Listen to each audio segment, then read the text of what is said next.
به اندازه منی که سالها توی لبنان بودم. شما فکر میکنید رابرت مرداک که تهیه کننده فارسیوانه، این آدم قبلا چه کاره بود؟ از شما میپرسم فیلم محمد رسول الله که کارگردانش مصطفی عقاد بود، تهیه کنندش کی بود؟ همین آقای رابرت مرداک بود.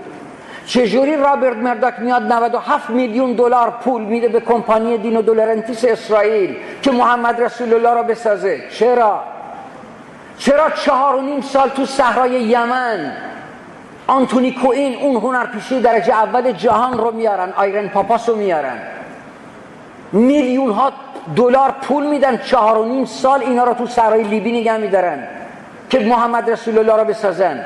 فیلمی رو میسازن که 27 کشور اسلامی اظهار کردن که تا 90 سال آینده هرگز فیلمی روی این فیلم نخواهد اومد. چرا رابرت مرداک که تهیه کننده فارسیوان میره اونو میسازه؟ کار میکنه، فکر میکنه. موریس ژار رو میشناسید؟ موریس ژار آهنگساز محمد رسول الله بود، پدر ژان میشل ژار، رهبر ارکستر فرانسه. موریس ژار توی جریانی که خود رابرت مرداک هدایت میکرد، موریس ژار رو عاشق یه دختر مسلمان مصری میکنن، بعد خودشون زمینه جدایی و مفارقت اینا رو ایجاد میکنن. این بغض عاشقانه نسبت به یک دختر مسلمان مصری تو قلب این مرد 50 ساله میماند. بعدش اینو میارن تا آهنگ عظیم فیلم محمد رسول الله رو میسازه، آهنگی با اون عظمت که به عقیده من تا قرنها دیگه کسی نمیتونه آهنگی روی این آهنگ بسازه. چرا این کاره میکنن؟ مگه مرض داره؟ فیلم محمد رسول الله رو میسازن، به خورد همه کشورهای اسلامی هم میدن، همه ما هم تو جشنها تو اعیاد استفاده میکنیم ازش. اما نمیدانیم که اینها یه نکته رو از توی این فیلم برداشتن، بقیه فیلمو در اوج زیبایی به ما دادن.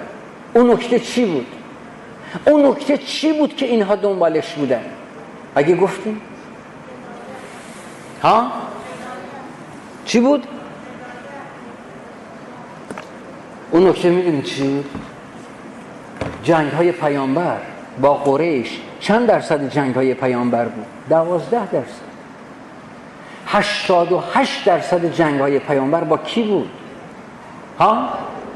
با کی بود؟ با یهود بود. اینو برمی‌داره، اینو از توش برمی‌داره. 88% جنگ های پیامبر با اوس و خزرج بود، با بنی قنیظه بود، با یهود بود. اینو ماهرانه برش میدارن، بقیه فیلمو در اوج زیبایی به خوردت میدن و تو هم هر سال اینو میبینی و کیف میکنی و نمیدونی خون دل پیامبر از کجا بود و پیامبر از چه نقطه‌ای خون دل خورد. کار میکنن آقا، میشینن فکر میکنن.